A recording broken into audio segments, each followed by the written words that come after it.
एक समय की बात है। एक गांव में मोहन नाम का एक नौजवान रहता था। मोहन का शरीर गठीला और बहुत सुंदर था। मोहन रोज सुबह शहर में काम करने जाता और फिर शाम को अपने गांव लौट आता। गांव और शहर के बीच में एक जंगल पड़ता था। उस जंगल में एक चुड़ैल रहती थी। वो रोज मोहन को जंगल से आते जाते देखती थी। फिर कुछ समय बाद मोहन की शादी राधा नाम की एक बहुत ही सुंदर लड़की से हो जाती है। एक दिन मोहन अपनी पत्नी राधा से कहता है, राधा, मैंने तुमसे कितनी बार कहा है कि तुम मेरे लिए सुबह सुबह खाना बना दिया करो। मैं रोज काम पर देरी से पहुंचता हूँ। मैं क्या करूँ जी, सारा दिन घर के काम करके मैं तो थक जाती हूँ, इसलिए मुझसे सुबह जल्दी नहीं उठा जाता। सुनो जी, मैं तो कहती हूँ क्यों ना हम अपने घर में एक नौकर रख लें। अरे भाग्यवान, अभी हमारी इतनी आमदनी नहीं है कि हम कोई नौकर रख सके। कल से मैं सुबह खाना खुद बना लिया करूँगा। खुश? इतना कहकर मोहन घर से चला जाता है। फिर अगले दिन से मोहन रोज सुबह जल्दी उठकर अपने लिए खाना बनाने लगता है। जब खाना बना ही रहा हूँ तो घर के सभी लोगों के लिए बना लेता हूँ। फिर मोहन रोज सुबह सबके लिए खाना बनाता और शहर में काम करने चला जाता। दूसरी तरफ राधा घर में सारा दिन आराम करती और घर के बाकी काम अपनी सास से करवाती।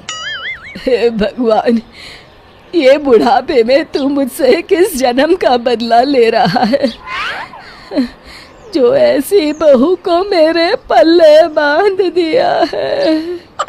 फिर कुछ दिनों बाद राधा मोहन से नई साड़ी और गहनों की जिद करती है। मोहन उसे समझाने की कोशिश करता है कि वो अभी ये सब खरीदने में असमर्थ है, लेकिन राधा नहीं मानती और राधा के रोज रोज के नखरों से तंग आकर मोहन गुस्से में घर से निकल जाता है। कब वो जंगल में पहुंच जाता है उसे भी पता नहीं चलता। तभी एक चुड़ैल की नजर मोहन पर पड़ती है। अरे, मैं तो घर से बहुत दूर आ गया हूँ। ओहो, रात भी बहुत हो गई।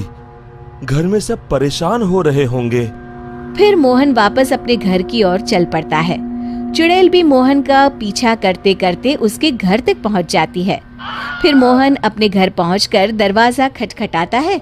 तभी उसकी राधा दरवाजा खोलती है। उसके चेहरे की मुस्कान देख मोहन को थोड़ी हैरानी होती है। फिर राधा कहती है, मुझे माफ कर दीजिए जी, मुझसे गलती हो गई। मैं भूल गई थी कि औरत का असली गहना उसका पति होता है। आगे से मैं आपको कभी नाराज नहीं करूंगी। राधा को अपनी गलती का एहसास हो गया है।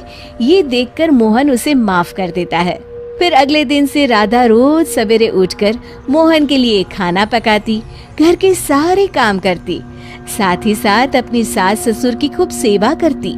अपनी पत्नी में आए इस परिवर्तन को देख मोहन की खुशी का ठिकाना नहीं रहता। एक दिन राधा की सास राधा से कहती है, बहू, आज मैंने घर में हवन रखा है। बाबा जी किसी भी वक्त आते होंगे, तो सब तैयारी करके रख दे। जी माँ जी। फिर थोड़ी देर बाद बाबा जी अपने चेले के साथ उनके घर पर आते हैं। अलख निरंजन। आइए आइए बाबा जी, मैं आपका ही इंतजार कर रही थी। फिर बाबा जी हवन की तैयारी शुरू करते हैं और मोहन और राधा को हवन में बैठने के लिए कहते हैं। मोहन तो वहां आकर बैठ जाता है, लेकिन राधा वहां आने से मना कर देती है। तब मोहन राधा से कहता है, अरे भाग्यवान, अचानक तुम्हें क्या हो गया? तभी बाबा जी को राधा पर कुछ संदेह होता है। अलख निरंजन, माँ जी, तुम्हारे बहू के हाव भाव देखकर मैं पहले ही समझ गया था कि इसके अंदर किसी चुड़ैल का वास है। बाबा जी क्रोधित होकर कहते हैं, सच सच बता, कौन है तू, वरना अभी तुझे जलाकर भस्म कर दूंगा। फिर बाबा जी जोर जोर से मंत्र पढ़ना शुरू कर देते हैं। ओम चामुंडाय विच्चाय नमः, ओम चामुंडाय विच्चाय नमः। तभी अचानक राधा की आवाज बदल जाती है और वो बाबा जी को हाथ जोड़कर कहती है, नहीं नहीं, मुझे छोड़ दीजिए। मैं एक चुड़ैल हूँ। मैं रोज मोहन को जंगल से गुजरते हुए देखती थी। मैं मोहन की सुंदरता पर मोहित हो गई थी।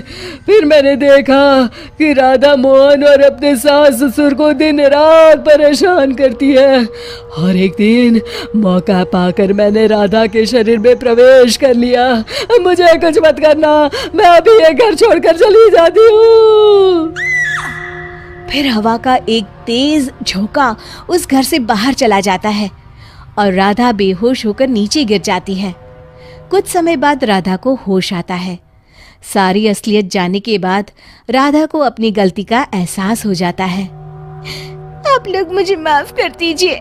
मैं आज के बाद आप लोगों को कभी शिकायत का मौका नहीं दूंगी। शिक्षा: हमें हमेशा अपने परिवार वालों के साथ अच्छा बर्ताव करना चाहिए और अपना हर फर्ज निभाना चाहिए। दोस्तों, हमें उम्मीद है कि आपको हमारी ये कहानी पसंद आई होगी।